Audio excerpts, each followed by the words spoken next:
Hello and welcome to episode 9 of Dualistic Unity. I am playing the part of Andrew today. And I'm Ray. That's it. Not adding anything to that this time because I think we're going to do that through the rest of this episode because we do in each and every episode. And I did want to say quickly while we're on the topic how excited I am by the response that we've been getting to our last several podcast episodes and some of the clips that we've been putting online. We've been getting some great questions. I've written down a few. We're going to try and cover them today, but just the feedback's been fantastic. And of course, not all of it has been positive. And I just want to express even the people who have commented on our social media posts with say a defensive reaction or a misunderstanding. I just want to say thank you again for participating because you're still jumping into the conversation. You're giving us an opportunity to look at our own point of view afresh and maybe to answer some questions that other people wanted to look into deeper as well. So whether you agree with us or not, we just appreciate you being here.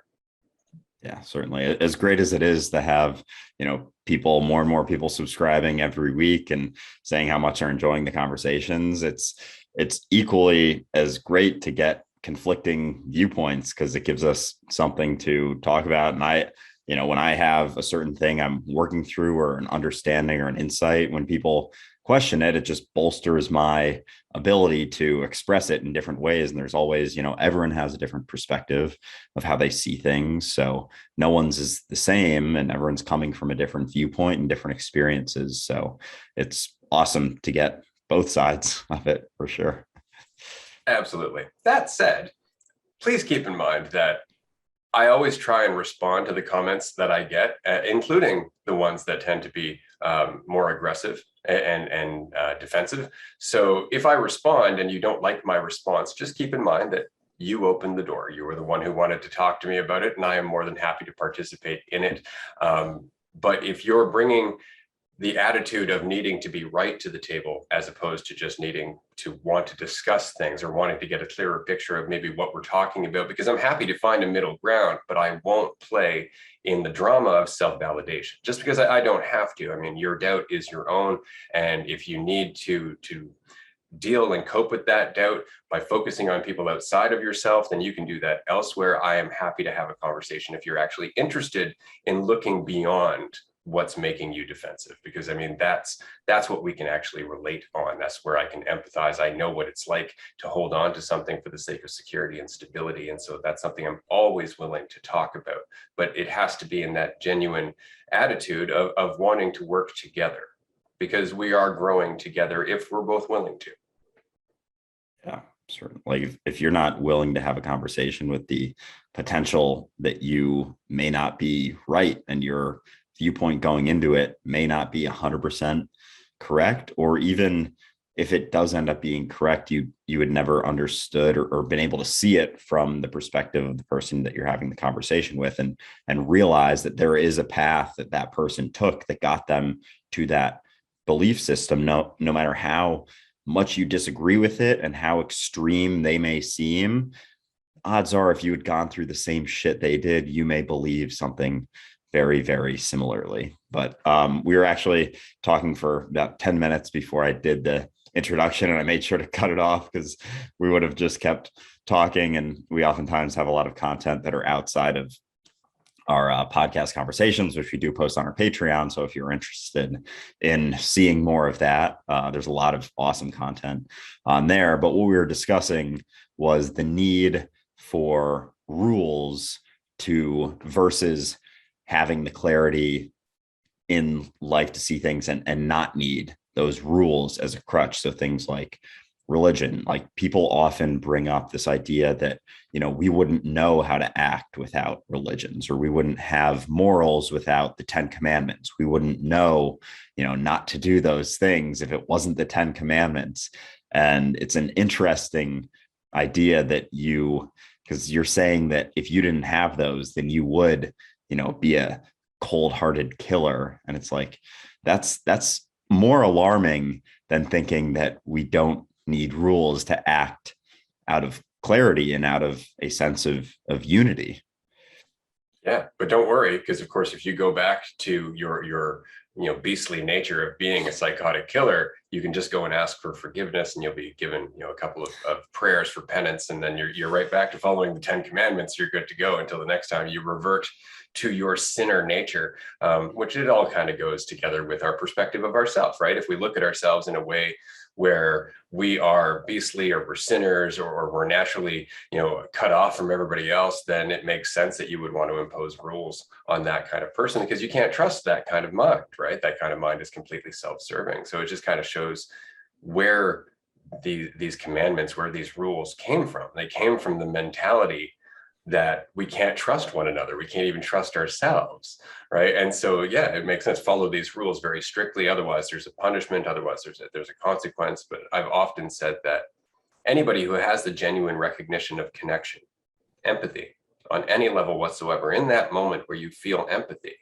there's no morality in that. Empathy has its own action, right? You feel that connection. You see yourself in the other person on one level or another, and you act accordingly based on how you would act with yourself. And it's a genuine thing. It's not conceptual. It's not based on a structure. It actually just happens in the moment. And you know that from every time you've actually genuinely felt empathy. Any concept you had about what you were going to do with the person you were talking to up until that point just disappears. How many times have you had a conversation where you're like, I'm going to read this person the riot act and really tell them what's happening. And then you sit down and you see their insecurity, and you see why they were defensive. And all of a sudden, everything you were going to say just fades away. And you find yourself in this position where you kind of exhale, and you see yourself, and you're like, okay, we don't want to do this. I don't want to do this. You don't want to do this. How can we work around this? And all of a sudden, the conscious energy, everything in the conversation changes. And it's because it stops being an action, and it starts being unity. It starts being what happens when we genuinely see that we're connected. I always find empathy to be far stronger and far more powerful than morality will ever be. Yeah. It's interesting. Once you're able to see yourself in everyone, there is no even thought of wanting to, like, people always go back to the idea of killing and, murder. And that's like objectively bad when the conversations of good and bad. And, if we didn't have these rules, we would all be killers. And it's like, it's almost like people think that the lack of belief or the lack of these religious laws or any sort of laws is keeping us from, or would keep us from killing them, or the lack would cause us to kill. And then, but it's almost like people in reality, people who kill, it's because of a belief. It's like the reason that they're doing it is because of a belief that they have, whether it's a belief in a certain system or a belief about the other person that they are taking as truth. And it's only their perception. And it's once you peel back those beliefs and you peel back enough that you're able to see yourself in them, there's not even, it doesn't even, wouldn't even cross your mind to want to do some sort of harm like that. Yeah. Well, especially over thousands of years, right? Like when you look at it, you're like, oh, thou shalt not kill, unless they don't agree with you about God and which person to put up on a piece of wood, right? Like that's kind of it. In which case, then you go nuts because, God is on your side. And there's all this justification that goes with it. But it really just comes down to the same thing as always, is I identify with this, therefore it justifies my action. I identify with this because it justifies my action and my worldview. And although I was taught that worldview and taught these actions by the people who came before me, they did the same thing. And so we end up in this generational toxicity. And all we can do is come back to the point where we're recognizing what we're doing. And this is something that I often find interesting because, like I said before, I enjoy popping into live streams of Christians and Muslims and Judaic preachers and things like that, or rabbis, and just listening to what they're talking about, because often there's an insight, there's that nugget of truth in the scripture, in the story that they're passing on. But then again, there's all of this need to believe, and all this need to identify, and all this need to follow, rather than to be the center of your own universe, to find the God within yourself, as it were. So they argue belief. You'll talk to them and they'll go, oh, you're taking that quote out of context. It's really this translation. It's this. It's like, okay, all that's irrelevant. Right? Like, all we're arguing is about, which pieces of our belief might be more accurate than another. And then somebody else will come along. Well, I believe this and this, and here's the scripture that backs that up. And so you can argue in that mix back and forth forever. Or you can cut out the middleman and say, well, belief is fiction. That's the nature of belief. It doesn't matter what the belief is in. When we look at belief as an action, it's a fiction. If it wasn't a fiction, it would be a fact. It wouldn't be a belief, right? So why are we believing in fictions? And so all of the entire argument about scripture and belief and everything else just goes out the window when you just look at the nature of belief in itself. Why are we believing in a fiction? And that answer is very simple: because we're afraid and because we're uncertain, and it makes us feel better. And if you can get to that conversation, then we can actually get to what religion is supposed to be. Because I said this to somebody earlier who was challenging me on this, because they saw some of our videos on God, which we normally talk about Christianity, because obviously that's the one religion that we're the most familiar with. But they were talking to me about Islam and Allah, and they were trying to point out that, Islam is very, very different than Christianity or Judaism. And my point was, you're still following rules. You're still perceiving God or Allah as something separate from yourself. You're still investing in this perception of us as a particular role as human, or whatever that might mean to you based on your perspective and your culture. So there is still this disconnect, this confusion that results. And as a result, you need false rules. And this person got very, very angry with me, saying, false rules, what do you mean by false rules? Which is what led us to this conversation, that if you have a genuine recognition of unity, you don't want to hurt other people, because you recognize that they are you and that everything goes full circle. So if you have to follow rules, it's because your belief has not led you to that recognition. And if it hasn't, there's a serious possibility that it never will. And you have to be willing to at least look at that. If the genuine recognition of unity or the experience of connection is important to you, or is it just about validating your self-image? Is it just about agreeing with your community and seeing and having people perceive you in a certain way? In which case, at least let's be honest about that and say, this has nothing to do with actual connection. This has nothing to do with God or Allah. This has everything to do with your comfort. Yeah, I feel like as much as most religions are rooted in that sort of sense of unity, or that's where they began, people, I feel like it's very rare to go 100% of the understanding through any sort of belief or through any sort of religion. I feel like it almost has to come from questioning that thing you believe in so much, and so much to be true. So like you were saying, it's not about arguing like which belief is best or who has the right belief or the wrong belief. It's belief itself. And it's only, I feel like it's got to be so hard if you never ever question any beliefs, even if you like bounce around from different beliefs. Like say you go from like Islam to Christian to Judaism, which I doubt, I'm sure that's extremely rare, but even if you did, it'll be, you'll never really get, you could get maybe 90% of the way there and be a, good person, certainly, and well-meaning and all of that with those rules, but you never fully get there, because that belief at the last step is with God, and that separation and holding on to that sense of duality and that sort of foisting of responsibility onto something outside of yourself, and not seeing that you are God and everyone around you is God, and you are everyone and everyone is you. Like there is never that disconnection. And I feel like, someone could get 99% of the way there, but that's sort of the last, at least from what I've seen and the discussions I've had, that's like the last sort of thing that very few people want to let go of. Yeah, because as we've said previously, the only true religion is none. Yeah, damn. That's it. Because as long as we're identifying, as long as we're believing, we're separating, we're dividing, we're doing everything except coming together, right? And so it comes down to recognizing the nature of thought, recognizing the nature of perception and all of that, and just not taking it so seriously. And I genuinely see things that way. When I see people's relationships falling apart, when I see people's lives falling apart, it's always because of this overcommitment to who they think they are. It's always because of this division that they're perpetuating perceptually, without intending to, or without realizing they're doing so. They're doing so as a way of feeling better about themselves, and at the same time making it harder for them to understand other people, because as soon as you think you are one thing, you're not everything else. And so it's very difficult for you to have an insight about those other things so long as you have that perceptual division, right? So that's really, if we're going to do anything, it's coming to terms with the fact that thoughts aren't truth. Like they're just never truth. Thoughts are a terrible measure of what's true.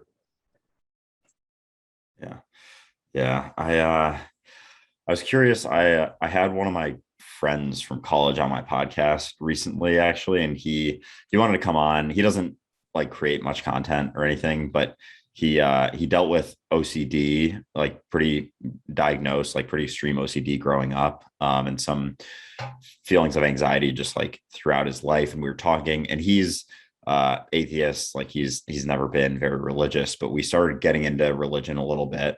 And he said that we were talking about, fear of death and why, so many people turn to religions, and it eases their fear of death, because someone's like, oh, well, as long as you do these things, you'll end up in heaven, in this paradise that's so much better than anything here. And we kind of got into how it's like, they want you to follow their rules, and as long as you do, you get to this place, but if you don't, then you go to hell. And so his perspective was that he doesn't think it's a huge deal if someone, if they're super anxious about death and they're able to live their entire life with less anxiety about death because they are religious and feel like, they're going to go to heaven afterwards. Like, who is he to say that shouldn't be how they live? And I sort of had a different perspective, in that I think holding on to that idea and having an answer to that religion gives you, that doesn't actually exist, it's still just made up. Having an answer there, when you go to another situation in your life where you don't have an answer and there is uncertainty and you lack control completely, which is inevitable, like thinking that there's an answer there and then not having it on other sides of your life, rather than realizing that everything is uncertain, like you never have any control, will actually allow you to build up that faith in yourself and trust in yourself. So that was my sort of perspective, is why I don't think that's super, like, long-term, super beneficial for people to believe in that, even if it, eases their anxiety of death. So yeah, I'm curious what. But it doesn't. That's the whole point, right? Because you're always in danger of losing your golden ticket, right? Like, you're always in danger of slipping on the rules of being a sinner. You're always in danger of suddenly, not being good enough to get into heaven, which is why you always have people with the deathbed repentance, right? That last minute bit of doubt. It's like, oh, please forgive me, I want to go to heaven. And it's like, right? So this is really the question. It's not that there's anything wrong with it. You are more than welcome to live your life for what might happen after you die. But it's kind of like, going through an entire month of waiting for a certain meal that's going to be awesome. And then as a result of always fixating on that meal, not enjoying any of the meals that come up to it, because you're always looking towards the end, right? And so you never actually learn to appreciate the bite you're on, or the meal you're in, or the nutrition you're getting. You don't appreciate anything. And so, you wait until that last meal. And what's so funny is that there isn't one. You die. There's no meal, right? And then you're just back to living. And so it's such a shame, I guess, is the point. They have every right to do it, but it's a shame, especially when we're talking about, God, or the concept of this universal intelligence wanting what's best for us.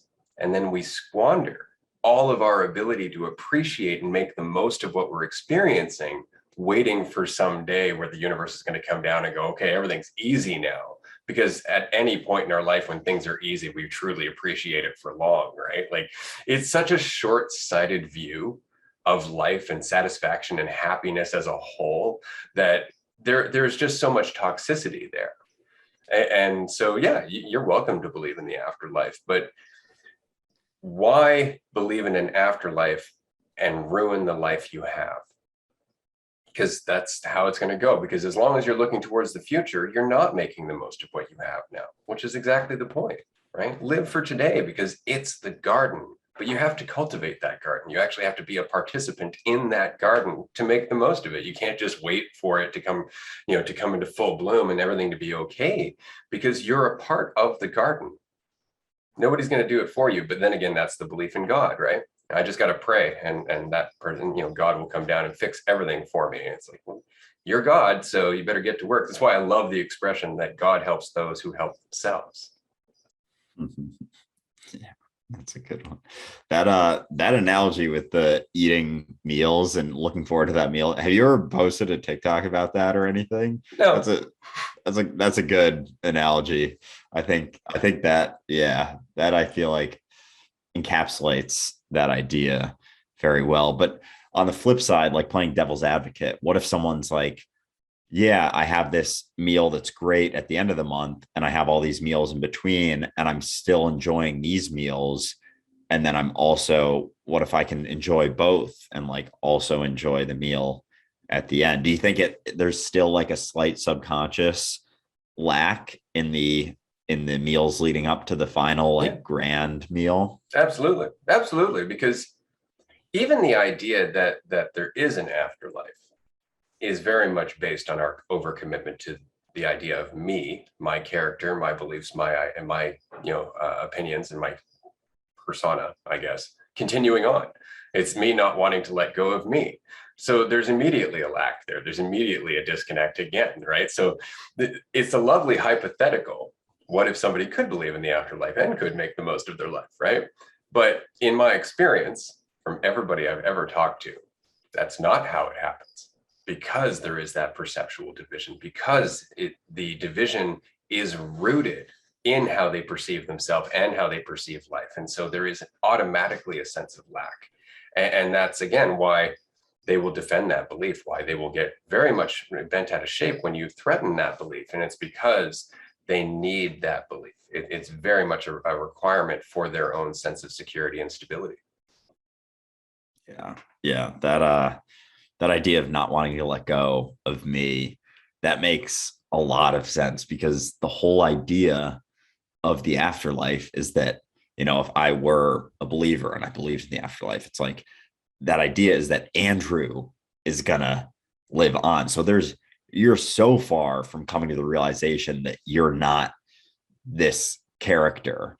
But I think from what I've seen too, and noticing more of the people sort of in between, where it's like, the full realization that you are the awareness of what is the universal awareness, experiencing itself versus, being this human, is, I feel like there's so many things in between that I've noticed too, videos about, thinking that, you are a spirit experiencing a human, or, this soul consciousness, and like you are source, but like a separate piece of source that has its own contract that you're going to experience. Like, I've noticed so many things sort of in between that full on, like, I'm Andrew, versus there's a lot of people out there. I guess that's probably a lot of the spiritual community thinking that, they're not this human character, but they are still a separate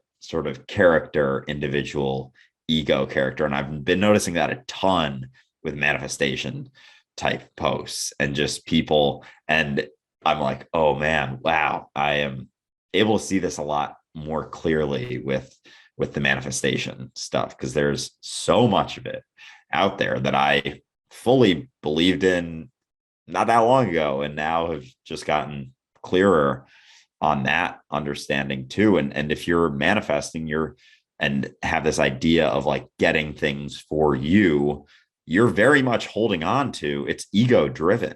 like no matter how you think that you're, how many ego deaths you've had, if you're manifesting certain things for this grouping of cells that you're, aware of, then you're not, you're still very much identified. Yeah, absolutely. It's interesting. I just wanted to tie something in here quickly because it was dawning on me the other day. Often when we say that we're the awareness of the universe, the automatic response is, well, then why can't I be aware of what other people are thinking? And it's like, are you aware of what your spleen is doing? Right. It's like there's a lot of moving parts here. Do you really want to be aware of all of them at the same time? Right? Because that sounds really intense. But it's just kind of a funny thought. It's like, oh, I should be aware of everything all at once. It's like, dear God, like I'm not even aware of what's happening in this vessel. Like I don't want to be aware of all the other vessels. Like there's so many, because we're all in charge of our own piece, right? This is what we were talking about, I think, in the last podcast or 2 podcasts ago, about how our responsibility is in the part we are, right? Or in the part that we're aware of being, right? It's not in everything else, right? So yeah, I just think that's kind of funny.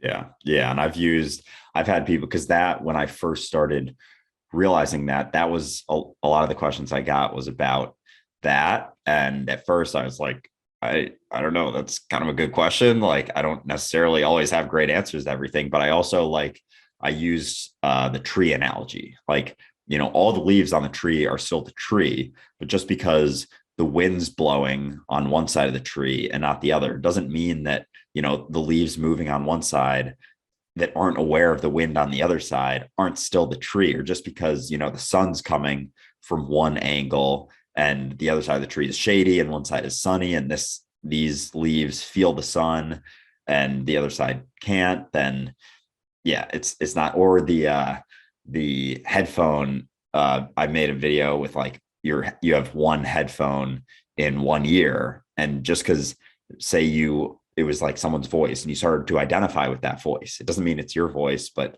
it's if you identify with it, you start to, believe it. Similarly to how, your subconscious, your thoughts, you begin to identify with them. So if you put one headphone in one ear, like an AirPod in one ear, and someone starts saying stuff and you start identifying with that voice, and this ear can hear it, but this ear can't, does this mean that this ear isn't you? No, it just can't hear it. Same thing with not being able to hear other people's thoughts. It doesn't mean those thoughts are theirs or the thoughts in your head are yours. It's just something you can hear that you have identified with, but it has nothing to do with who you are or the fact that you're not this universal awareness. Yeah, exactly. And that's, what we're going to be covering that a little bit more in detail on this week's manifestation workshop, right? The rudder, as it were, tuning into being the rudder, being able to get out of your way and to it's even, and you were saying this about spirituality, how we go in gradations from, I'm this character to, I'm source, and we're somewhere in between that, and even beyond that, because eventually you're not even source, right? You stop being anything. It's the whole point, right? But in those gradations, we go through a lot of different, perspectives of ourselves. And the one we tend to get caught on, because it's very much the crux of spirituality, is that I am a spiritual being having a human experience. And it's like, well, that's a good perspective, because again, you're looking at yourself at least as being more than the body. But what does that really mean when we think about it, right? Because we're saying we're having a human experience, which means that we're not human, and we're accepting that and being, a spiritual being.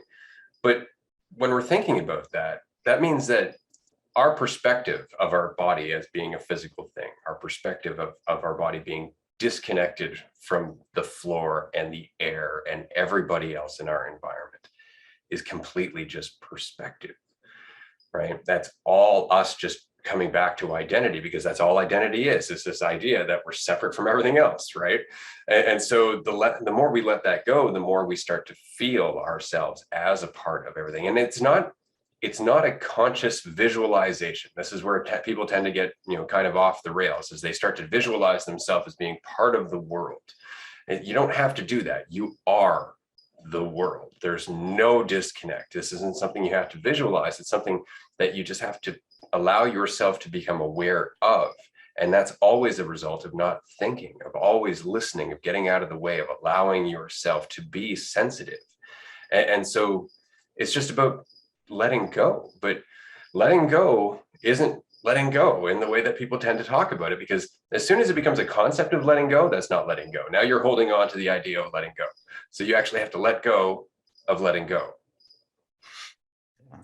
Yeah, there's just so many times it comes back to, it's not about, adding anything. It's about peeling things back, or visualizing being, the world. That's just another idea that you have. Like, your idea of being this awareness isn't being this awareness, or this idea of who you are, or being yourself isn't being yourself. You're being yourself is when you're not trying to be anything at all. And it's not when you're not trying to be anything at all to try and be yourself. It's like, it's the lack of any and all of that is when you're able to see it. So it's not about trying to do anything or actively doing anything. It's about the lack of all of those things. Absolutely. So this leads me to a question that somebody asked on my TikTok account, and I wanted to bring it to you because it's very much in line with what we're talking about, and it's a good question. Do you think that you can lead somebody to a spiritual awakening? No. You want to elaborate?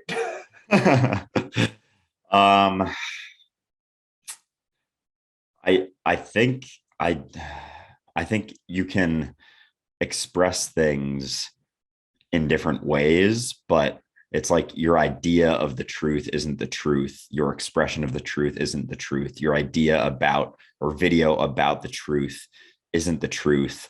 The words that you say aren't, the word tree isn't a tree. The word boat isn't a boat. So there's nothing, it's almost like it can't be said. It can't be explained. It can't be, there can't be examples. There can't be analogies that, it can point to it. It's like, pointers to the truth are not the truth. And, we both make lots of videos, sort of as pointers, but they aren't what it is. How can you express reality if reality isn't words? You can't say it in words. And someone asked me that on an Instagram Q&A once, like, is it difficult to express some of the things that you talk about, in videos? And I was like, well, yeah, it's when something isn't words, it's very difficult to express it in words, and you're never doing it justice at all. It just is. So that is my elaboration to, no, I don't think you can lead anyone to a spiritual awakening.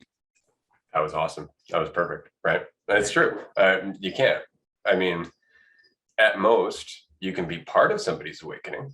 You can be there as a participant of their awakening, sometimes unwittingly, right? But it's very much on them. They have to have the ears to hear, right? They have to be willing to do the work, and that's very much it, because it does take courage, right? Like, so I always find it very interesting, because we tend to use words like awakening, and it's very much like the word ego death, or the expression ego death, and that it implies this finality, like this destination, this end point, where it's like, yes, my ego's dead.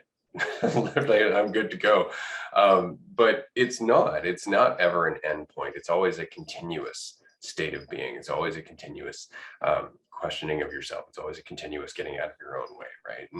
And you have to keep that in mind, because if you're shooting for an endpoint, you're shooting for a concept, you're shooting for an idea. This is very much like that video you sent me the other day about the guy who's talking about mind science. And while I love his content, it's really, really good, I immediately get turned off by the promise of superpowers. I immediately get turned off by the promise of this otherworldly, kind of consciousness and awareness, because while that's true to some degree, I mean, we are, in fact, working our way towards a greater state of clarity and a greater sense of sensitivity and everything else. I wouldn't declare them to be superpowers, because that puts them in a pedestal. That gives us a concept, an idea of what they mean. And I wouldn't declare it to be an ascension process, because, again, that gives us an idea of what that means. It's kind of like the Baha'i, right? Like, I'm becoming. It's like, what are you becoming? What are you not already? Right. And so when we're talking about this journey, it's so important to remember that it's not a journey. It's a journey to now. It's a journey to where you are, to what you are already. And all the journey really is allowing yourself to fully recognize and appreciate and embody the vastness of what that is. But yeah, we can never communicate it in words. And every time we try, we just give people with the wrong mindset something to hold on to and make more problems. Certainly. Yeah. And everyone's always trying to hold on to or like achieve this idea of enlightenment. And I was on a TikTok live a few days ago, and someone was like, there is like, they said something that just, I don't know, there's something about like they're like, how does it feel to be enlightened? And I started laughing, and I was like, there's enlightenment doesn't exist. It's an idea. And they were like going back, they were just kept commenting things like, yes, it does. Like, yeah, it's a thing, like realizing that we're all, one and unity and blah, blah, blah. And I was like, all right, so people who believe in this idea of enlightenment have not experienced that, because anyone who actually experiences that and realizes that, there's no me to be enlightened. Who's enlightened? Like what person, or if someone is claiming to be enlightened, then they are very much identified as separate. They are living in a world of duality. And so like the idea of enlightenment, unless just the universe is enlightenment, if you want to say that, I guess, but for there to be individuals who are enlightened and individuals who aren't, if you realize these things, there is no individual to be enlightened. So that's kind of it. There's no enlightenment. It's just an idea that people hold on to. And it's just a made up concept, just like all the others. The danger is, or at least part of the danger is in this belief or this commitment we have that ideas give us value, right? Like if I have an idea of myself, that is the measure of my value as a person, which is why I have a negative idea of myself as a bad thing. A positive idea is a good thing, right? And it's like, well, yeah, but a positive idea is something that now you have to defend and you're scared to have threatened. So is it a really good thing, right? It's still an idea of yourself, right? And so we get really caught up in this idea of ideas reflecting our value. And so you see something like the concept of enlightenment, and that's a big, shiny idea. That is a hell of an ego, right? Like, oh my God, you can see yourself almost in flowing robes, for God's sake, right? Like somebody's behind you with a bell and some incense. Like there's a big image that goes with this idea of being enlightened. And the reality is that when you get there, you're just like, oh, I was just playing a game. This whole time I've been playing a game in my head. And that's all it is. And so you're not really being enlightened so much as just going, oh, right, I really got caught up in that. Right. And that's it. But that is not satisfying egotistically. It's not satisfying egotistically to come to a point where you're just like, oh, I'm not actually better or worse than anyone or anything. It's freeing, but it's not satisfying. Yeah, certainly. Yeah, I mean, I think so what do you think when someone is close to that? There are people, I don't know, like people who, I don't know, do you see, like, I come across Sadhguru, his stuff sometimes, or, we talk about Eckhart Tolle, or I feel like there's a lot of people who are considered by society as enlightened. Do you think there's people out there who people consider enlightened and they consider themselves enlightened? I'm not saying those people that I mentioned, but they're just like holding on to this ego identity because it's satisfying, even though they talk about not having ego identity. Absolutely. That's just more ego.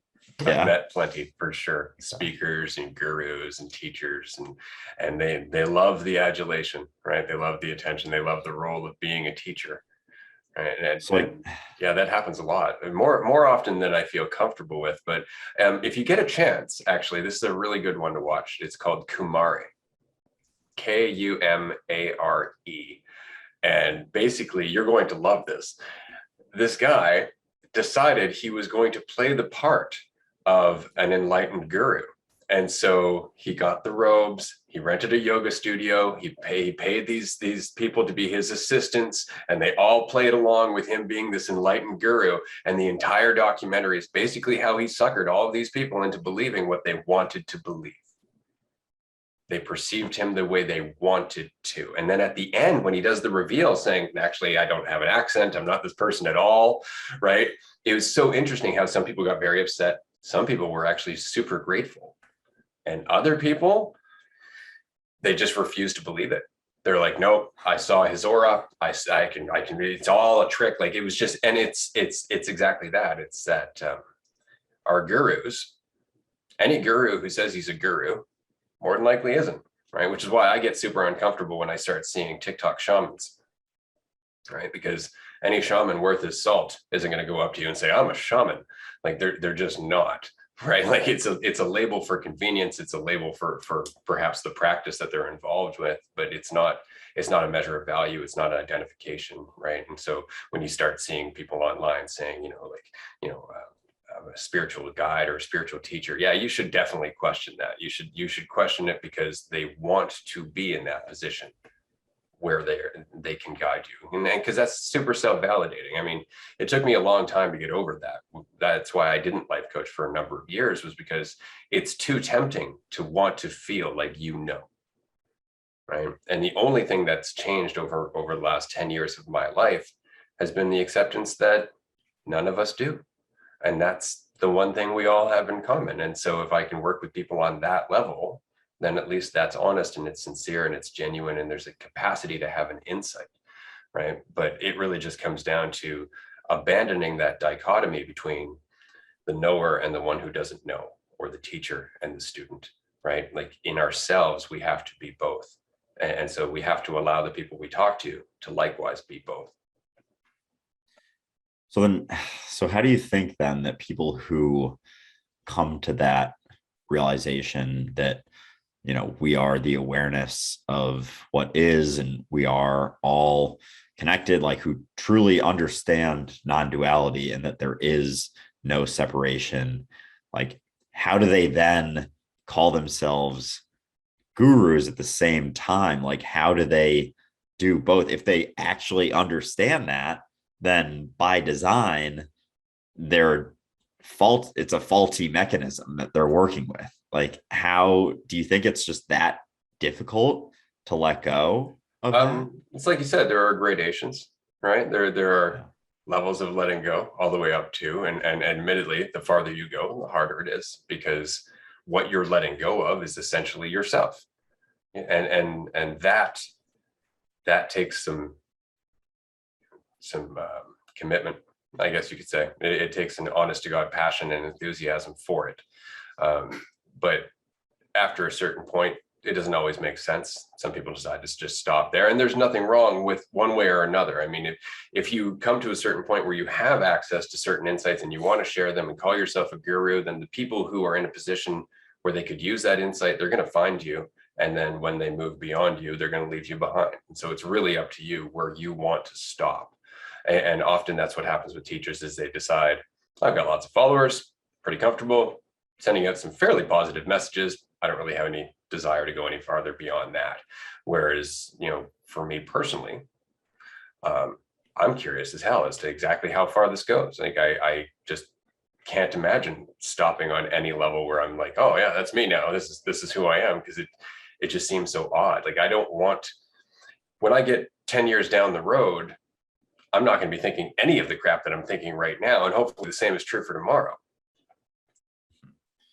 Yeah, I feel like, I don't know. And from my perspective, like realizing that we are the here and now, we are what is, like that in itself, if you actually get that, like that's very powerful, just, and like very jarring in a very positive way, like a very positive way, I guess is the best way I can say it. Like, I feel like I don't know, like there isn't that much more that you would think that you needed on top of that realization. But now that depends, right? Like it comes down to the world that we live in, and the world that we live in gives us all kinds of justification, to focus on ourselves, for sure. I mean, that's it. And again, there's nothing wrong with it one way or another, but having the insight, as we've said before, is one thing. And then practicing the insight as everything around you falls apart and you get older and you go day to day, and you start seeing friendships fall away, and you start seeing people that were once comfortable with you run from you because they're no longer comfortable with you. All of that, starts to take its toll. And after a while, you start to wonder, like, oh, is this path worth it? Somebody once said to me that the path of righteousness is a lonely path. And we don't want to be righteous by any means, but this is, in fact, a solitary path. It's not that it's lonely, because that, again, that comes back to how you perceive yourself and your relationship with others and your need. But it is a path that you have to walk alone. Like, this is something that's on you at the end of the day. There's nobody else who's going to walk it for you. And coming to that can be very difficult. It can be difficult to accept that, especially when we want to be comforted, especially when we want, for somebody to lead the way or take some of the burden off of us, when we don't believe in ourselves. That's especially when we want it. When we don't believe in ourselves, we just want somebody to come and carry us. It's like that footprints poem. You ever see that? Where there's two footprints walking through the sand, and then one disappears. Jesus right? Carried you. I always find that really funny for a couple of reasons. One, I always see it the opposite way, that it was when he stopped creating Jesus that I was walking alone, right? But the other thing is that when I first encountered that poem, it was signed anonymous, which I thought was awesome, because of course I'm always anonymous, right? But the point being is that there's this need to want to be carried. There's this need to want to feel like, somebody's going to pick me up if I fall down. And it's always us. We always pick ourselves up. And of course, reality helps us, but we're reality, right? And so it really comes back down to that. I'm on my own. And somebody asked me this the other day, I think it was yesterday. Do we need human connection? Do we need that validation? Do we need that connection to other people? And I would say that up until a certain point in our life, we do. As children, growing up as organic beings, growing up as animals in the world with dangers and everything else, there is a need for connection. There's even a love of connection. But after a certain point, when we're old enough to take care of ourselves and we're old enough to survive and thrive on our own, if we don't address that need, it becomes toxic. If we don't address that need, now we're no longer allowing ourselves to flourish in our strength. We're actually holding ourselves back just because there's an available crutch, right? And so after a certain point in our life, we have to move past the need for human connection to the appreciation of human connection without the need for it. Because at least then that connection becomes more pure. That connection has more potential to grow into something else and inspire more insights because it's genuine, right? But yeah, it's really in addressing that need. And that is true even for gurus, right? If a guru is still experiencing need, because recognizing you're the universe is one thing, like having because it's an insight that has infinite layers, right? The deeper you go, the more gets shaken, right? And so after a certain point, it gets too much for people sometimes. And understandably, I mean, this is a physical experience. Not everybody wants to move beyond that, right? But especially in a world where we don't have anybody saying, well, it's totally worth it, because right now there's just not enough people in the world doing that. Yeah, I'm curious with the idea of having a need for other people, or that sort of feeling, and how maybe you may not need that later in life. When it comes to like the idea of extroverts versus introverts, and how people often define it as extroverts like get energy from being around others, introverts lose energy from being around others, sort of like high level definitions. I would say I probably lean introvert, but certainly am kind of, I don't know, in the middle somewhere, like depending on the situation and where I'm at. But do you think that like extroverts more often fall into that, what you were describing as needing that external like people around them in order to feel okay? And so maybe it could almost be more difficult as a natural extrovert to find that sort of understanding, versus as an introvert, it may be, I don't know about easier, but just a shorter path to that, like less layers to go through? Or do you think it's just very much dependent and it just completely depends on the situation and how many layers that person has? Because introverts and extroverts could have an equal amount of layers. Yeah, well, I mean, it's kind of interesting because it's really just indicative of which end of the lesson spectrum we're on, right? Because you can be an extrovert either because you hate being alone or because you really focus on other people's attention on you. Or you could be an extrovert because you enjoy other people being happy around you. But typically, if you're that kind of extrovert, you are equally introverted in that you also enjoy your own company, right? So it really comes down to, are you avoiding being yourself or are you avoiding people? Right? Or are you avoiding being by yourself or are you avoiding people? And typically the one you're avoiding is the one that has lessons for you to learn, right? Like the thing about being an introvert is that you can learn about yourself, but it's not until you get in front of other people that you get to test that you actually get to work through what you've learned about yourself. It's like Krishnamurti was saying about relationships being where we get to see ourselves without distortion, right? That's it. It's like you work on yourself all day long. As soon as you go and talk to somebody and they rattle your cage or they don't respond in the way that you perceived them to respond or prepared for them to respond or any of those things, and it rattles you, well, all of a sudden you may go running back to being an introvert where you're comfortable and try and figure out what to do next. But your best bet is actually just to be in that discomfort, roll with it, learn from learn about it, about yourself, what you can from that situation. So that when you do go back to your own time by yourself, you have something to process, right? So we get caught in calling ourselves introverts or extroverts. We get caught in this idea of one way or another, right? And the fact is that you're going to be one and you're going to be another on different periods of your life based on your environment and the lessons that you're going through and what you're willing to challenge yourself on, right? Yeah, they're both just ideas at the end of the day. But yeah, with the idea of, being around other people and, testing those boundaries, I find that to be very true, especially when I go back to be with my family, especially with some of my differing viewpoints now when it comes to, psychedelics and religion. Not that my family's never been, extreme into any of that really. Like we'll probably go to mass on Christmas, but that's pretty much the only time go to mass. And I mean, I've been to mass like a couple times in the last year or two, and I actually don't mind it because I'm able to see some of the actual teachings, like the way that they were more so intended, I feel like. I still think it's, yeah, just the whole idea of like having a priest and stuff is very interesting, but or the idea that, I have relatives outside of my family, just like other relatives who, if they knew that I was, atheist or whatever they want to label me as, they would view me very differently.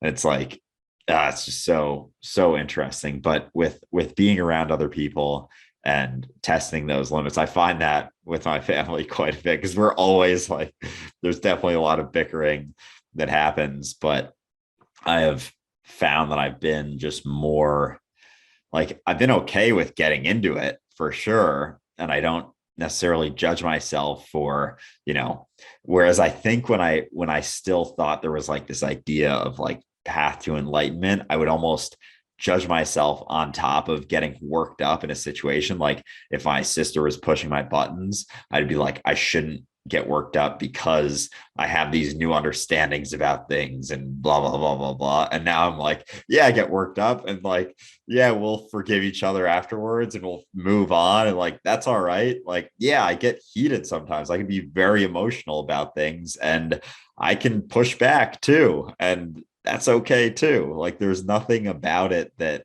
is saying that anyone can't act like that. But it's like it's still a responsibility for you to live with that. And if that, if you go too far and someone gets really mad, like if I'm also very quick to forgive too, or ask forgiveness or whatever the situation is. So things never really boil up too much. But when you have a lot of history with people, it becomes very, very easy for things to escalate very quickly, which I always find my family, though I do love them very much and love being around them, which is why I am with my family quite a bit. But it is interesting to see that. Absolutely. Well, and this is why intention is so important, right? Like I often, well, I'm just who I am. And so no matter which situation I go to in any social environment, things go sideways just because I don't generally talk about things the same way that other people do. And I've upset more than a few people as a result, not intentionally, but just because they were holding on to something that I don't necessarily take seriously, or something that I don't recognize as being beneficial. And so I don't prop it up as such in my conversation. But my intention is never to hurt people's feelings. And so whenever I am in a conversation with somebody, it's like, oh, I'm sorry, I didn't actually mean to upset you like this. This is what I meant. Let's talk about it, kind of thing, right? And as long as you're willing to do that, that's fine. But if you're reliant on being right, if you're still defending your ego, you are never that reasonable, right? Because you need to be right. And that's the whole point. You can get in these conversations and they're fun, right? You can even get a little frustrated. You can even get a little bothered by it, right? But it's how bothered. It's for what reason? How invested are you in that? Are you going to go home and actually just, think about that, take it in, learn a bit about yourself, maybe jettison some shit you didn't need, right? Or are you going to go home, get resentful, and then find somebody else to lash out at because, you need somebody to agree with you? And so it really just comes down to, again, how over-invested you are in your own idea of yourself. But if you're not, then all you are is facilitating growth all the time. It's like we were talking to Mary on our supporter only live stream on Patreon. And she was mentioning, working with the people in her life and trying to, be an instrument of change there. It's like, yeah, just be yourself. You're already doing it, right? Don't get caught up in trying to get them somewhere. Just be there. Just be who you are as you change, and everything changes with you. But that doesn't imply control. It implies influence and participation, right?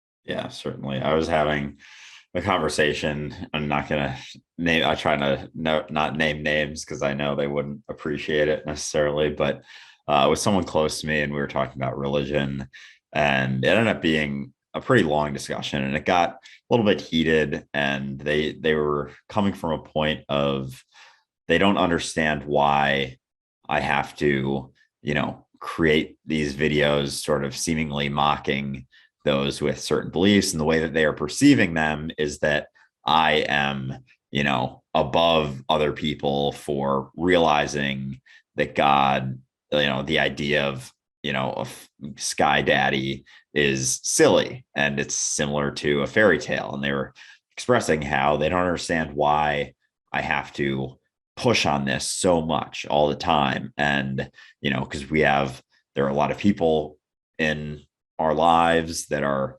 very religious, and they follow me on stuff. And that always comes up is like the people who we know that follow me. And I'm like, oh my God, just give me a list of people and I will block all of them. Like, I don't need, like, this is my account. It has my name on it. I'm going to post whatever the fuck I want. And I don't give a shit what anyone, like, that's a lot of what my videos are about, is not caring. So like, I'm certainly not going to care about certain people following me. If they have certain beliefs and it makes them uncomfortable, maybe they should look into why they feel so uncomfortable. But that discussion, it got heated, and then it like sort of calmed back down. And this person I was talking to was like, and they said how they don't know what they believe anymore. And it got to a point of they always had. And I was like, that's why I express these things, because if I hadn't, you may have never gotten to a point where you're not sure what you like. This is why I express these things. It's not because I want to rattle people's cage. It's because when people have ears to hear, they'll start to hear. And a lot of what I was saying, I expressed why I feel strongly that I push against religion, because I think it's a pretty fucked up thing at the end of the day when you really think about it. And so when they said like, I don't know what I believe anymore, I was like, there you go. That's why I do this. And that was towards the end of the conversation.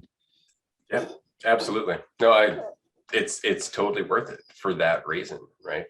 I think I told you about one evening I was living by myself. It was, I think, about a year and a half after I woke up, and my ex-roommate was working downtown in the city that we lived in at a restaurant. And so he would always come home, go back home at like 3 a.m. And on his way home, he'd run into a bunch of homeless people. And as he was walking by these homeless people, he ran across a group of Christians who were trying to convert those homeless people, much as I had done several times before. So he decided to bring them to my house at 3 a.m. The homeless people or the religious No, people? the Christians, the 3 born-again Christians that were trying to convert homeless people at 3 a.m. He decided to bring them to my house. And of course, at the time, I had just eaten like, several grams of mushrooms. And so I was just sitting in my house, kind of just, blissing out on just being me.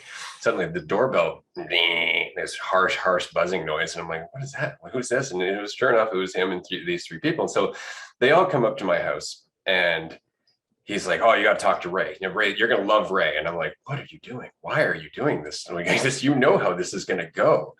So within about a half hour, 2 of these born-again Christians are screaming at me in my house. And the third one, who was the youngest, had this look on his face like this. He's just like, oh, wow. And he just took it in. And so by the end of the conversation, the 2 got up and they're like, we're leaving. They looked at my friend. They're like, well, hopefully we'll see you at church. They looked at me. They're like, don't come. Right. And then they left. And the third one, the youngest one, kind of followed behind them, but he hung back a little. And he came up to me and he's kind of like whispered in my face. He's like, I don't understand everything you're saying, but a lot of it made sense. And I'm going to think about this.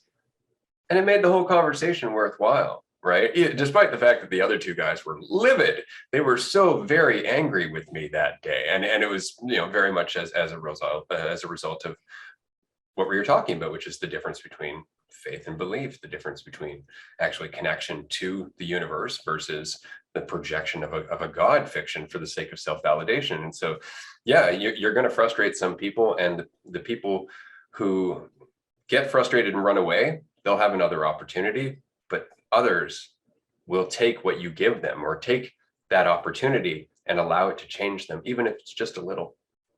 And that makes it all worthwhile, because then they can do something with it. But until they have that exposure to something, it's very difficult. I mean, when I was only exposed to Christianity, it's very difficult to find insights that aren't in Christianity. I had to get exposed to Taoism and Buddhism, and I had to look into other beliefs in order to even find these other insights. And I think that's the point, that there's a grain of truth in all of these fictions, but we get caught up in defending the fiction instead of gleaning the truth. Yeah, certainly. Yeah, it's quite interesting just how much there is that is, it all is kind of rooted in the same understanding, and yet there's so much layered on top of it. And that video you posted a week or 2 ago, just about how you're like realizing you're in the dream, and then there's people who are going to tell you about how the dream came to be, being religion. It's just it becomes so much clearer through these understandings just how much it's like everything just is. It just is as it is. We are here now. We came from the earth, and almost anything you hear about how things happened or what's going to happen next are all just stories. They're all just fables that people get caught up in and identify with as truth. And it's I mean, I guess less so now with like people fighting wars about it. Like, I mean, sort of, yes, I guess not I don't know, not around me as much, but there are, still that going on. But yeah, I just find it very, very interesting how much of it is rooted in the same sort of understandings, and it almost all of them seemingly stemmed from someone who got it, and then all of these people came in with egos and portrayed it in a way that was believing that this person who got it was very ego identified as well. So anything they expressed, they were thinking, with Jesus, like, I'm the way, the truth, and the life. They thought he was talking about himself when he was talking about I am, that we all are. Like, I am Andrew. I am not Andrew. I am I. And you say, I am Ray, you're not Ray, you are I. Like that I is the universal thing that we are. And that's how Jesus expressed it. But no one got that. So it does kind of is, I don't know, kind of a bummer that Jesus wasn't more, explicit in some of his expressions. But at the same time, the church just picked and chose their narrative for the Bible anyway. So it may have not mattered anyway. Nope, never. I mean, that's why I like the Gospel of Thomas, right? The Gospel of Thomas is by far my favorite gospel because it's just a conversation with whoever Jesus was, right? And there's no virgin birth, there's no healing, there's none of that. It's just the conversation. And what I love is that it starts off with, whoever gets this will never taste death. It's like, nice, that's awesome. And then he goes on and he's like, seek and you shall find. When you find, you shall marvel and rule over all. And it's very much like, it's when you find, you shall be upset and then you will marvel and reign over all. And it's like, yeah, exactly, right? Like you're going to look, you're going to go, what? No, I don't like that. And then you'll accept it eventually. And then you'll start to realize you're connected to everything. So reign isn't really quite the right word, but the whole gospel is awesome, right up until the end where he says, and woman must become man. And it's funny because when I first read that, I'm like, that seems like a male thing to say, right? For sure. But when you think about it, it makes perfect sense, especially in context with what's happening in terms of the trans movement and in terms of identity or gender fluidity and everything else, is that we have to question our identity. The woman has to become the man has to become the woman. We have to let go of these ideas that divide us, right? Like the lion lays down with the lamb, that kind of thing, right? Like these are all divisive concepts that separate us. And so that's all he was ever trying to say, right? That's why I always find it very interesting. It's like, I'll talk about Jesus saying, I'm the way, the truth, and the light. And Christians will always say something, oh, you're taking that scripture out of context. It's like the entire Bible is taken out of context. It's literally stories written, removed from the rest of human history. So you're taking that out of context, but you're cherry picking one line and then choosing everybody else's interpretation of it from the New Testament. But I'm taking it out of context? Like we're still talking about the same words. Like there's no difference between reading what Jesus said in, say, the Gospel of Luke and giving your opinion, or reading Luke's opinion. They're still opinions of what was said, right? It's not the Gospel of Jesus. It's not Jesus writing it. It's somebody's interpretation of what they witnessed Jesus do, right? So it's not scripture. It's not the God's word. It's not, the word of the Lord. It's just an interpretation, and anybody can interpret. So let's just focus on the actual things that Jesus said. And if we take those very small amounts of actual quotes that we have from Jesus, the New Testament doesn't make any sense at all. It's like it was interpreted by people who never met the man and had no idea what he was talking about. Kind of like the latest rendition of Dune.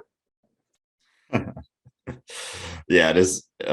It's crazy how it's not even if Jesus did write it, it would be his perception of his writing, or like his thoughts aren't the truth. They may more clearly point to the truth, but we're getting his ideas that were written by someone else. So it's a perception of the truth. So it's so much further removed. And when you said the quote, well, it was something like, at first, when you see it, you will be frustrated, and then you will marvel, and then you will reign over all. Is that what it was? Yeah. Seek and you shall find, and when you find, you shall be frustrated, and then you will, marvel and reign over all. Yeah. Yeah. I wonder if I almost, when you said that, I thought of it as, instead of reign, like REIGN, or however it's spelled, it was like reign RAIN, like you are also reign overall. Totally. Yeah. Yeah, you have to read that gospel, man. It's such a good read. I do. Yeah, I will get to that this week. But yeah, with the I actually wanted to get into this a little bit with the trans movement and gender identification. Part of me feels like the realization that you are not this thing that you have been told that you are, or that you have identified with. So you think that you're, whether you're a man and think you feel like a woman, or a woman and feel like a man, or anything else that you may feel like. I feel like that's almost on the path of realizing that you're not this human, but because we live in a society where it's like these are the only options people give us, you're like, oh well, if I'm not this, woman, then I must be a man. And it's like, because there is a limit to the options, instead of being more broadly understood that you are the universe and you are everything. And just because you're not, I'm not Andrew, doesn't mean I'm some other ego identification. It means that I am just what is. I'm the awareness of what is. So part of me feels like with that movement, it's like along that path of understanding that you're not just this human meat suit, but you are more than that. But it sort of gets pushed into just like another bucket.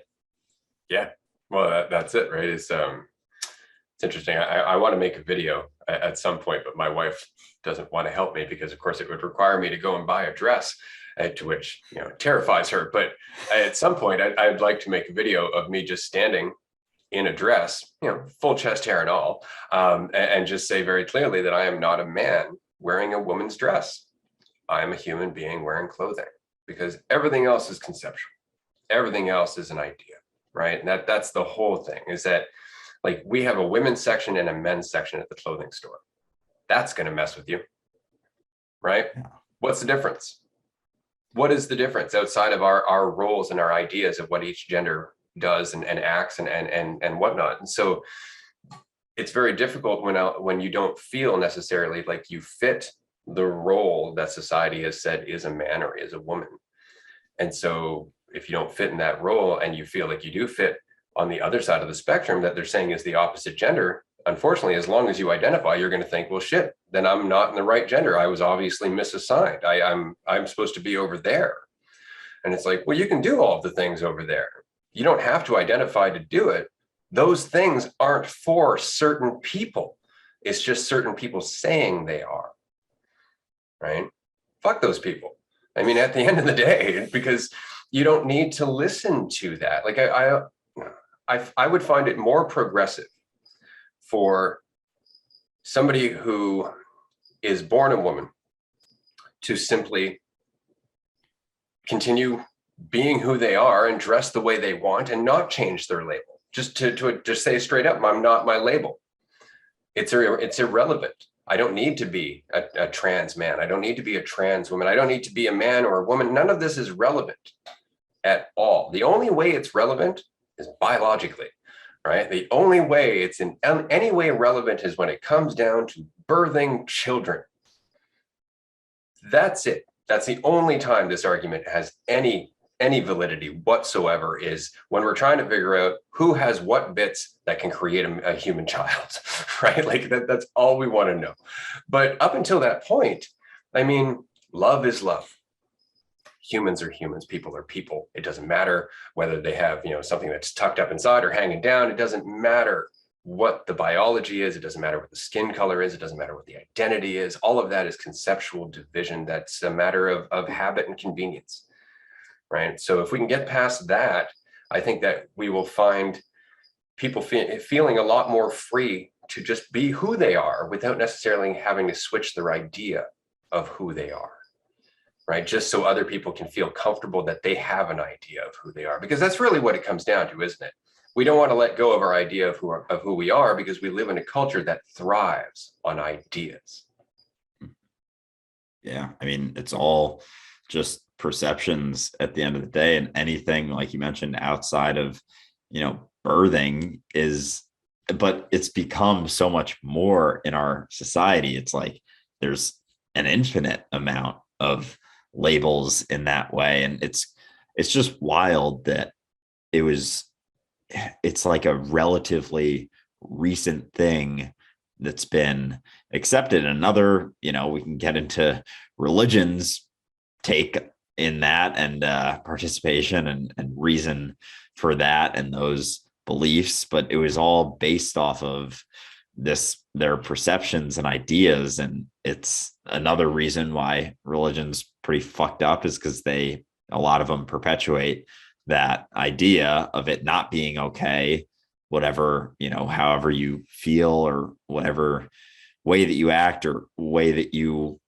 identify or don't identify or who you love. Like it's all everything just is. Like we're just here living on earth, like just being humans. And outside of that, there aren't needs for these labels, and yet they drive our society. And we're finally, I think, breaking through some of them more recently, but it's crazy how long that they have survived all of those judgments and perceptions of people being a little bit different. Yeah. Well, and I mean, as a species, we go through cycles, right? Like we have had numerous renaissances. You know, like there was ancient Greece, which was like before Socrates, which was, you know, not the Greece that we envision when we're thinking about Socrates and Plato and all that. It was a totally different thing. They were very warlike. It was very tribal. And then later on, Greece had a renaissance, and all of a sudden they did have Socrates and philosophy and mathematics and all this other stuff, right? And then went into the Dark Ages after that. And then we had another renaissance after that, where we started going into sculpting and inventing and mathematics and philosophy and everything else again. And so I think that we're just coming back out of another dark period of our human history, World War I and World War II, and everything that's happened over the last 300 years, just because of, again, the mentality that dominated European culture, particularly in terms of colonization and expanding and world building, as it were. But now we're coming to this point where all the consequences are piling up. All of the consequences of how we view ourselves and how we divide ourselves and how we govern ourselves according to those things are piling up, and it's creating a need to wake up. It's kind of like, being asleep while your room fills with water, right? Eventually you're going to want to wake up and catch a breath and go, what the hell is happening? That's where we're at. I mean, I live in British Columbia. I don't know if you've been watching the news, but British Columbia had pretty much, it was just on fire all summer, and now it's underwater. There's been mass evacuations. There literally half the province is basically underwater. Almost all the highways have been washed out. The railroad tracks have been taken out of commission. There's like we're shipping food and stuff around the province on boats. That's where we are right now, right? And it's so very interesting, because we don't want to just deal with why that's happening. We just want to make it go away, right? Like we just want to, it's like, no. Well, that's happening because the weather's changing. So, well, why is the weather changing?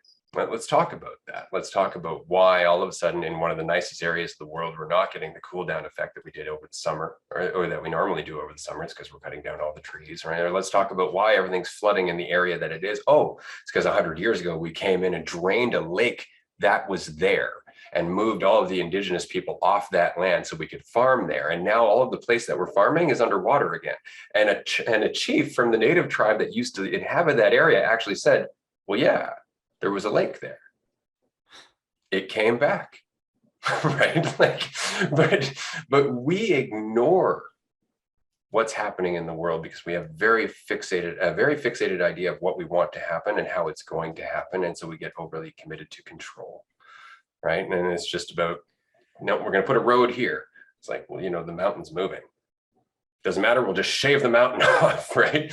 And so after enough time of doing that, now we have farmland that's not growing food very well because we just continue to till it over and over and over again, right? We have forests that aren't creating the same amount of oxygen or contributing to the same amount of rainfall. We have all of these consequences that are piling up because we haven't been willing to adapt, and we haven't been willing to look at it. We've been too absorbed in the status quo. And it's so bad now that the governments are again paying people to destroy food on their farms. They're paying people to destroy food, just like they did in the Depression. And it's to raise the price of food to keep the economy afloat. So this is how far removed we are from reality. I mean, in the Great Depression, they were literally burying crops while people starved so they could maintain the price in the economy. This is how absorbed we are with this game, to the point where we're not even thinking in terms of reality anymore. We're not thinking like, oh, there's food, there's people hungry, we should probably feed those people. We're thinking, well, yeah, we got to make sure we get the right dollar amount for that food. It's like, why do we need to do that, right? It's just like, in the Depression, they were shutting down factories that could make useful things because they couldn't pay the people to go and work. It's like, I'm sure if you asked those people, they would say, I don't mind working, these are useful things, right? But that's not how we operate. We operate on this fictional story. And we are so committed to it that no matter how badly it creates life for us, no matter how much it contributes to our general unhappiness, we just don't know how to get off the train. Yeah. Damn. Yeah. I don't have a TV, so I'm not able to follow everything super closely, but I do come across things like that here and there. But I didn't know that about burying the crops. Like, what was the reason to, this idea of the economy staying alive, like that was just deemed more important than anything? Absolutely. Like, what would have let's say for a second that they didn't bury crops and the prices dropped, but that's not what happened, right? Like, you think about it, what happened was inflation. All of a sudden the dollars were worth nothing, right? And so they had to adjust the value of the crops. They had to adjust the value of the dollar, right? And so there was all kinds of stuff that were happening in order for them to do that, right? So they had to basically create it so that way crops were worth more money, so that way people could pay money that was worth less for them to continue to keep the economy going. And so they were burying crops because supply and demand, right? If there's less supply, the price goes up. And so they could charge more worthless money for the food rather than paying people, or rather than feeding people. Damn. Yeah, that sort of reminds me of that video I sent you about Hillary Clinton talking about Bitcoin and cryptocurrency, and how she was like going on a rant about how it could undermine society and blah, blah, blah, and be so horrible, blah, blah, blah. And it's like, yeah, that's kind of the point. Like, that's why it's happening. Like, that's why people are getting behind it, because everything's fucked. And although you have, built your livelihood off of this fucked system, like, of course you're going to rant about how horrible it is if that goes away, but it doesn't mean that it's a bad thing for it to go away. Exactly. Yeah. It's bad for people who benefit from the current power structure, right? Like that's really it. And so, I mean, that's always a good indication, is if you want to know if something's good or bad for humanity, just look at the effect it has at those in power, right? If they're not happy with it, typically it's probably a good thing. Yeah, definitely. Yeah, I always find that so interesting. And just when it comes to, I know we've talked about cryptocurrency in the past, but when it comes to that, when you see people and like politicians on the news getting all heated about it and bringing up all the things about the energy, which we've discussed in the past, and they never mention anything about the current system and all the energy that uses. And they're just bringing up all this shit to try and, but they're not like, they still think they have some power in it. And who knows, like, it is a very bolsterous and powerful system. So at the end of the day, you never know what it might be capable of. But I feel like with this sort of monetary and value based revolution, that I think it's hopefully too big at this point for them to squash. And I think they're realizing that, and that's why they're coming out and being like, oh, energy this, and it's going to ruin the system, that, and doing whatever they can to try and, say how horrible it is. But that just reinforces people's vigor when it comes to it. They're like, yeah, it is. And fuck you. Exactly. Yeah, no, it has too much momentum now. It's not going anywhere. It's just going to evolve from here on in. And the question is how is it going to affect the world economies, right? Like, what Hillary Clinton was talking about in that clip was the fact that Bitcoin is threatening to unbalance the power structure that's been keeping things the way they are since the 1950s, which is the US dollar being the world reserve currency, right?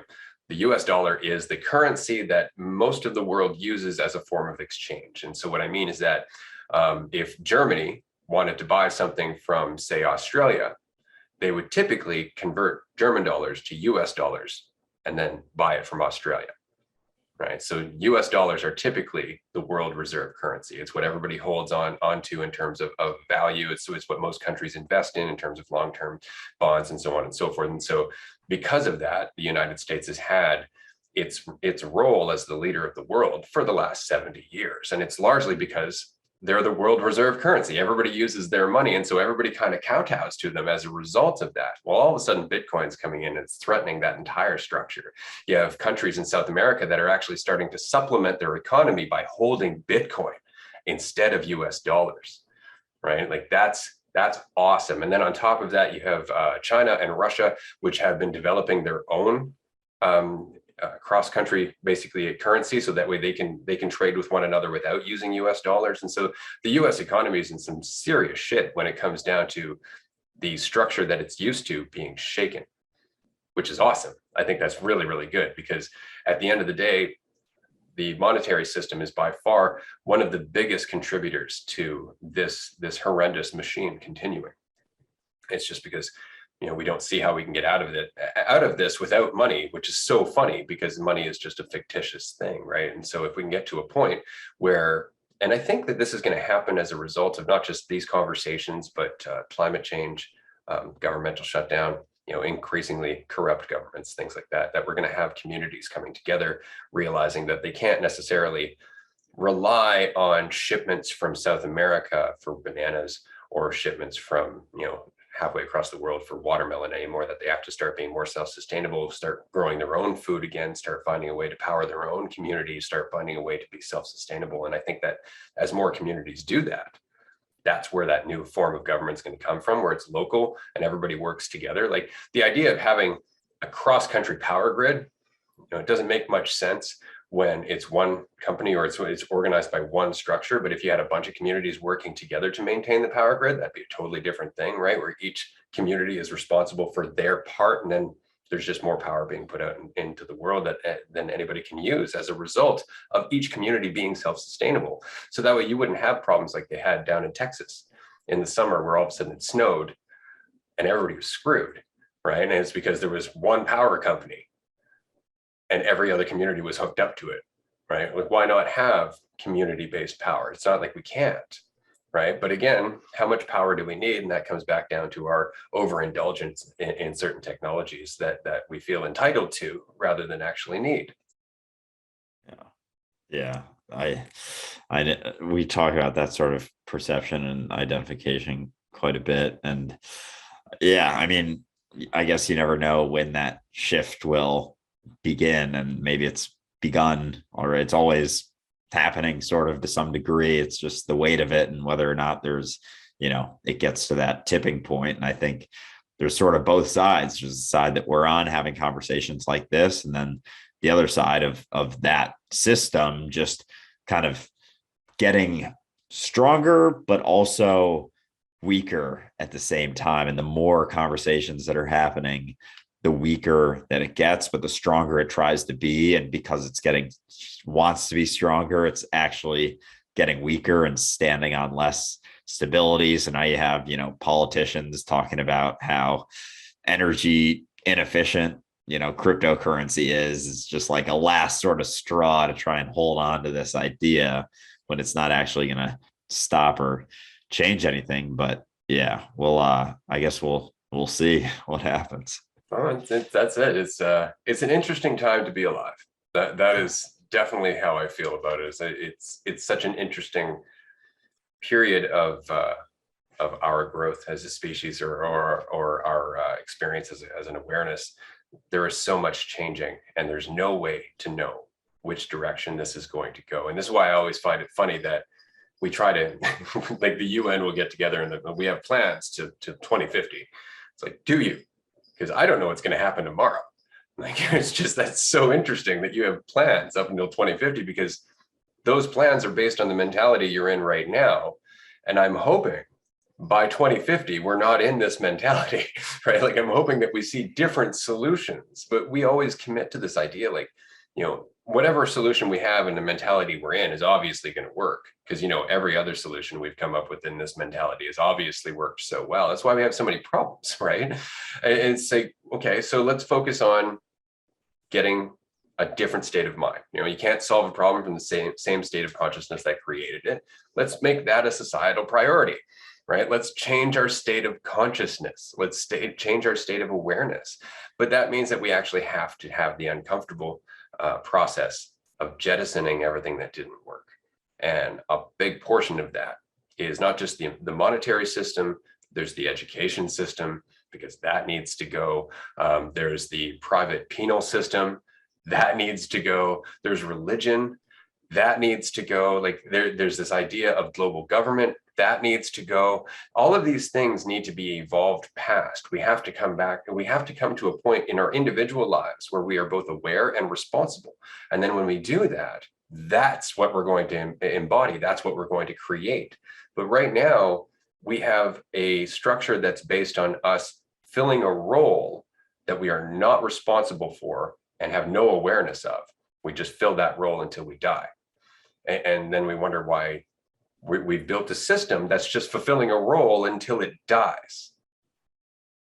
Yeah. It's like we were talking about last time. It doesn't matter what system you plug into this mentality. If you keep the same mentality and, you make plans for 20, 30 years down the road in a certain mentality to fix all the problems that were created by the mentality that you're in, what's going to change? It's going to be the same thing happening over and over and over and over. But I guess if you're caught up in it and all the people who are making all those plans are benefiting from the mentality, then, they'll just keep trying to make people feel like they're doing something to the point that it satisfies the people who don't think they're doing enough, but it doesn't actually necessarily change anything and just perpetuates the cycle. Like with that idea of sucking out all the water from the lake and farming it, and then all of a sudden it gets filled back up and no one realizes that it used to be a lake. It's like, no shit, it's going to fill back up at some point. Like if it's in that sort of level of sea level, like the earth is going to overpower our idea of what we can control every single time, 100% of the time. Like we talked about, if all the humans died, the earth would overgrow all of our cities very, very quickly. And you see that sometimes in certain parts of city. Like I see it in parts of New York that just aren't kept up as well. And it might be only a year that someone doesn't come and like trim the hedges. And all of a sudden it's like, there's a fence that's completely overgrown with growth and weeds and all of that. And it's like, it will happen inevitably. Yeah, exactly. And it doesn't matter how much we want to deny it. It doesn't matter. It's kind of like, the party's dying. Let's just accept that the party is over. But there's still people who are like, no, let's keep it going. It's like, like there's a turd in the punch bowl. Let's just quit. Let's just stop here, right? But again, that's going to have to happen collectively, and I think it's going to happen as a result of this and necessity, which is something I'm very curious to see how that plays out. Before we wrap up today, because I've received a lot of questions and comments over the last week, just from people who've been listening to the podcast and people who've been watching our clips on social media. And I love the fact that I'm getting so many messages with just great questions and the genuine intention to grow, which is what I really enjoy about this. And so I just wanted to mention quickly before we get into this topic that December 1st and December 8th, Andrew and I will actually be doing a free live group chat over Zoom.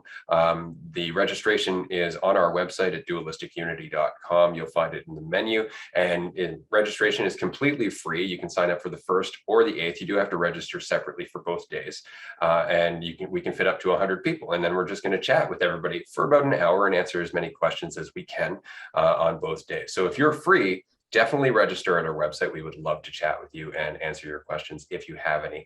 But back to what I was talking about previously,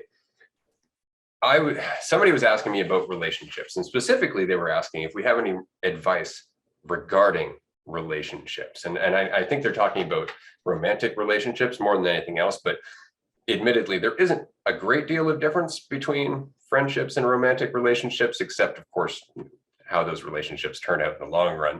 But there's the same dangers and the same strategies that are involved in both types of relationships. So I figured we should just cover that quickly. But if you were going to give somebody advice getting into a relationship or even looking for a relationship, what would that advice be? Man, this has always been a topic that I sort of stay out of. I don't know. I feel like everyone has an idea of what romantic relationships are. And I feel like people think that romantic relationships and friendships are significantly different in our society, and everyone has an idea of it.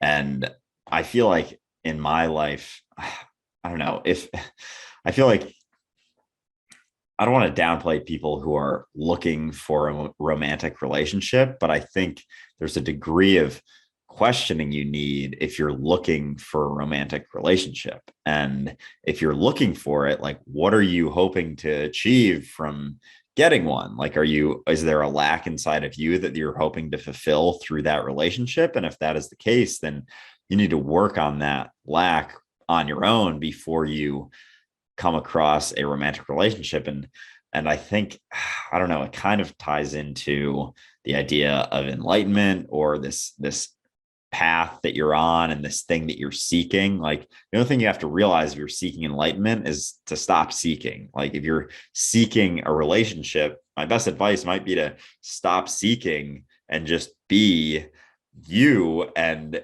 do things you enjoy, live your life, be here now.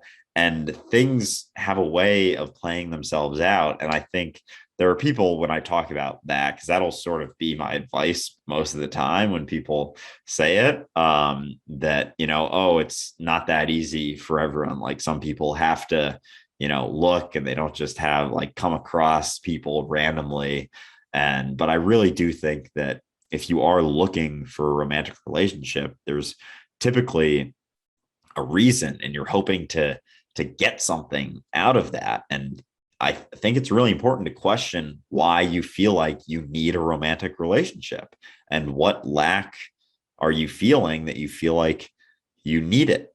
So, yeah. Yeah, absolutely. No, I don't disagree with that at all. But on the other hand, I also know that when you are very much committed to your idea of yourself, and especially to the idea that your value can be measured, you'll often need validation from people outside of you.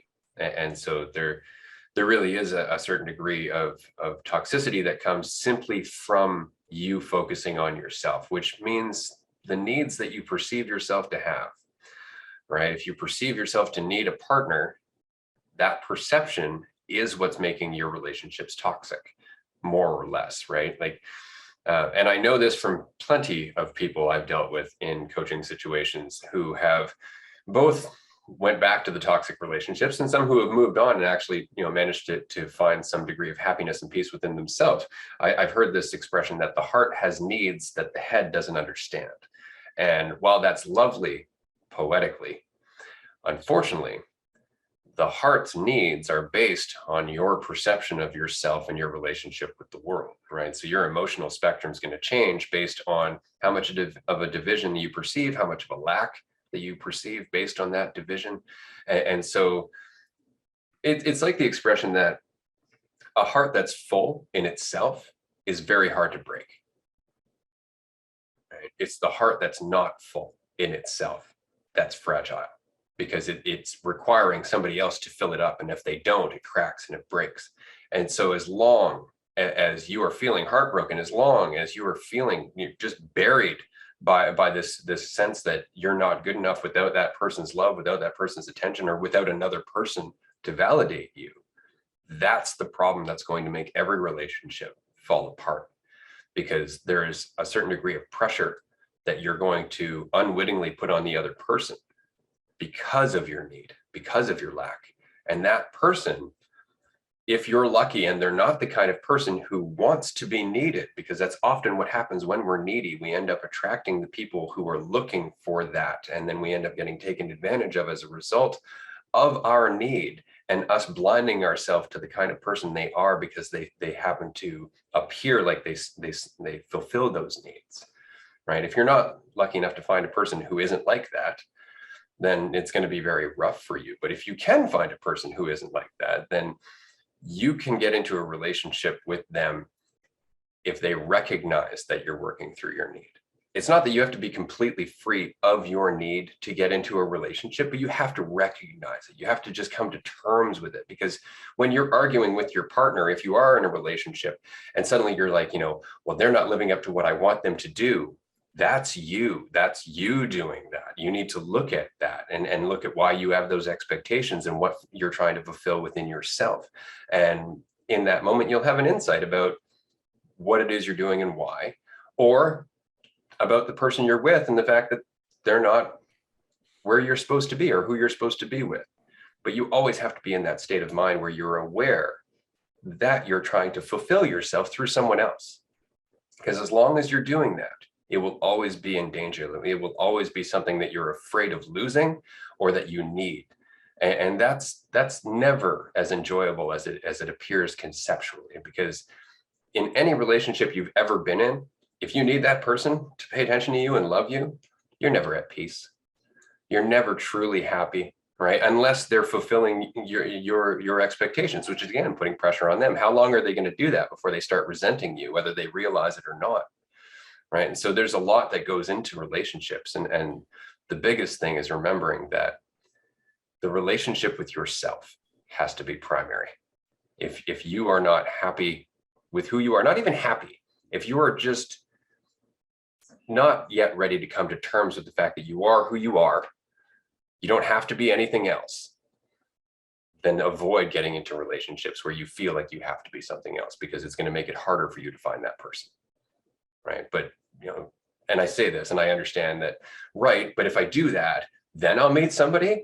And unfortunately, it's just like manifestation. You can't let go of something to get that thing. You're just lying to yourself again. So you actually have to be in a state of mind where you're okay by yourself.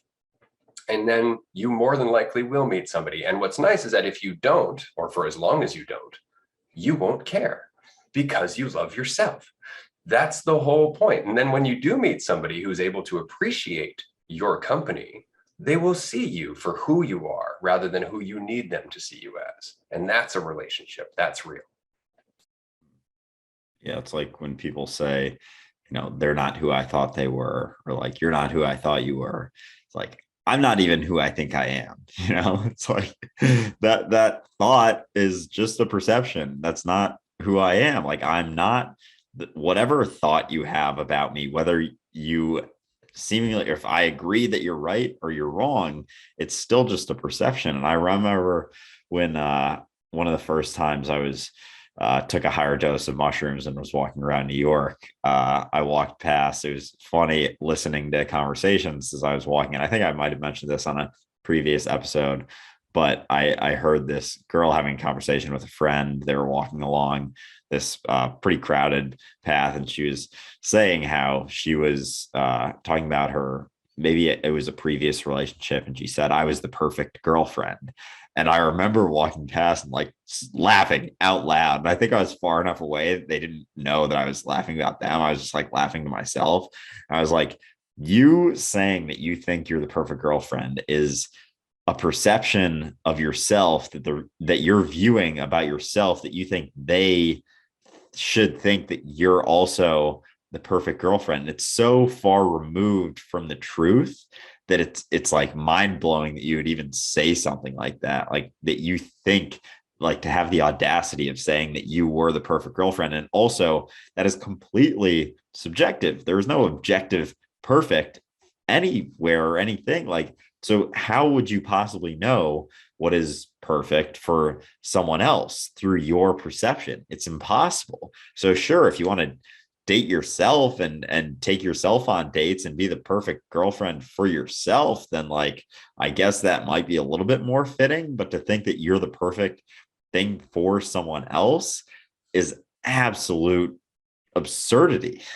Right. But it implies that they're the problem, not me. Yeah. Right. They just couldn't appreciate my awesomeness. Right? And sometimes that's true. But typically, if you are awesome, you're not the kind of person who's going to say you're perfect for someone else, because you're too busy being awesome for you. Right. So yeah, no, it's really interesting. And it's interesting, the idea of perfection. We actually haven't gotten into this.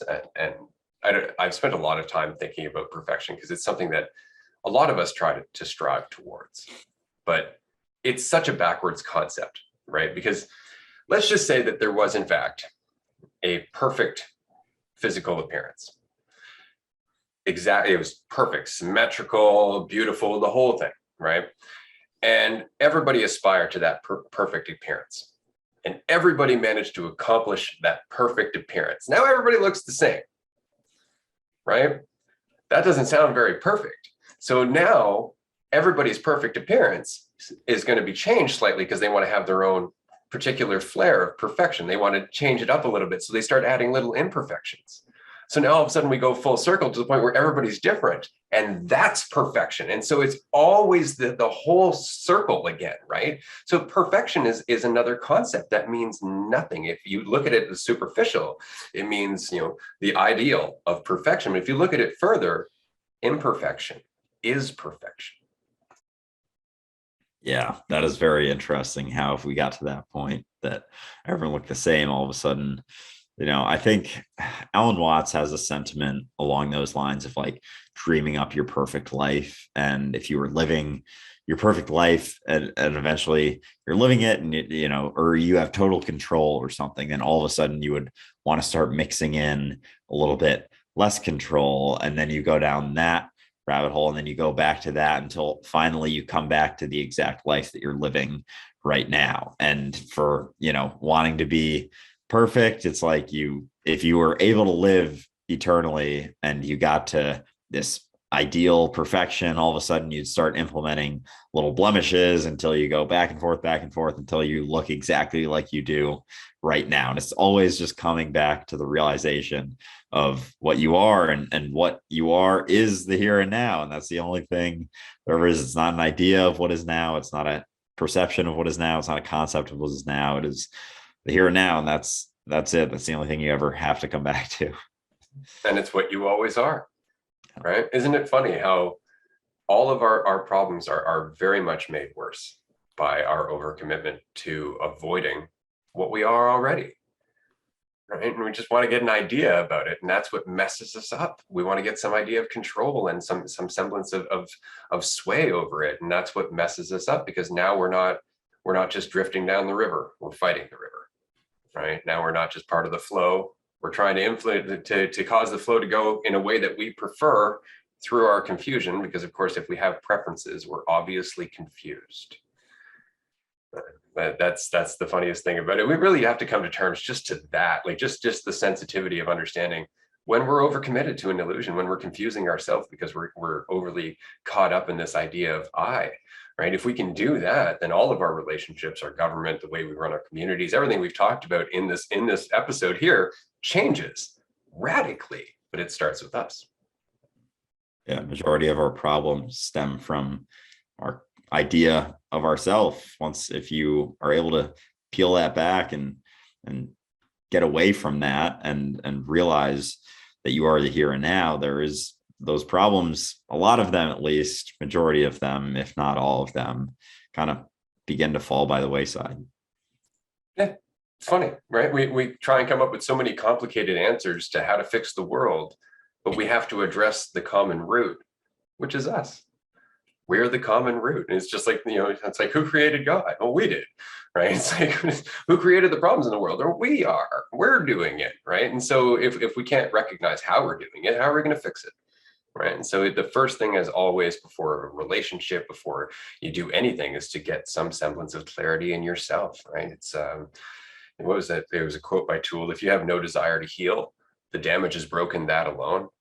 Right. So that's the point. Right. It's just focus on why you're not healing. Focus on what you're holding on to that's causing that toxicity. Get out of your own way. Find that clarity. And then you'll experience sensitivity, empathy, and self-love, and all of these things that we have concepts for, but are really just pointing at the reality of who you are when you accept who you are. So, yeah, as always, the one-step process, right? Yeah, exactly. So before we wrap up, I just wanted to do a quick announcement here. I've already mentioned the live group shows that we're doing on the 1st and the 8th in December. Almost towards the end of December, I think it's going to be episode 13. Andrew and I are actually going to do an entire podcast episode based on the questions asked by our listeners and our viewers. So if you have questions that you would like us to address specifically in that podcast, please leave them in the comment section below our videos here on YouTube, or comment on our social media channels, or you can join us on Patreon. Of course, our Patreon supporters do get priority voting rights over what we're going to be answering on that day, but we're going to try and get to everybody's questions as best we can. So definitely leave your questions below and let us know what you'd like us to chat about. Looking forward to that. I've done that on my own podcast before, and I do Q&As frequently on my Instagram story and always enjoy them, enjoy the questions. So I'm looking forward to that episode quite a bit. That's awesome. Well, this has been episode 9. We're going into double digits next week, so that's exciting. And we just passed 100 subscribers on YouTube. So I just wanted to say thank you to everybody who's been following us there. And we look forward to the next episode. We'll talk to you soon. All right. Bye, everyone.